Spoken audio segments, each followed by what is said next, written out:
in every wind farm. There are problems with noise, loud, audible, cyclical noise. There are problems with infrasound and vibration. Homes vibrate. It's torturous to try and live in them. It affects people. It affects animals. It goes right through the walls of houses. And it makes people sick. Headaches, heart palpitations, nausea, dizziness.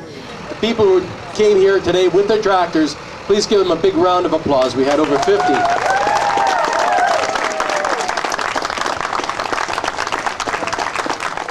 Rural Ontario is under threat from the provincial government led by Premier Dalton McGuinty, Minister of the Environment John Wilkinson, and our MPP Minister of Agriculture Carol Mitchell. I say we are under threat because the government is in the process of turning our rural communities into industrial wind-powered generating plants.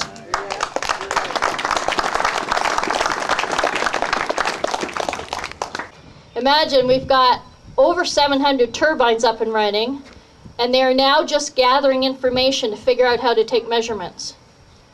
These requests for proposals were granted to 2 acoustical engineering companies, both members of CanWIA, a registered lobby group who advocates for the wind industry. Consultation should be presentation of ideas or a presentation of something, A, discussion, and B, accommodation. You're going to see a presentation in there. They will answer the questions the way they have been told to answer the questions.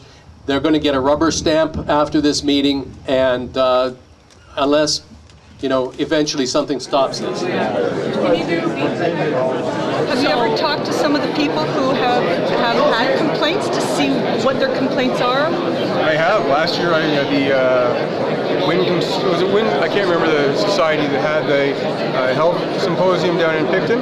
I went to that and listened and talked with Robert McMurtry and listened to what people were saying and the effects they were talking about. So yes, I'm aware of it. But did you discuss it with them?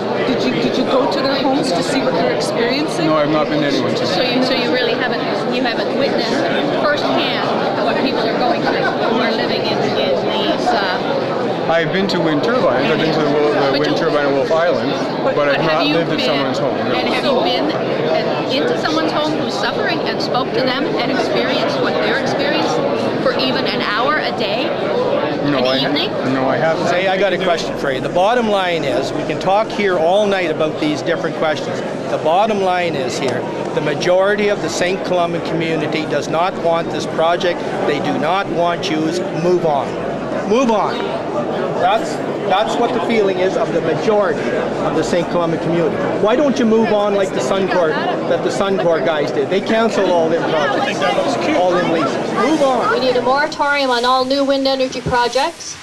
The current ones need to be shut down so people can return to live in their own homes. And this government must stop using us as their laboratory rats.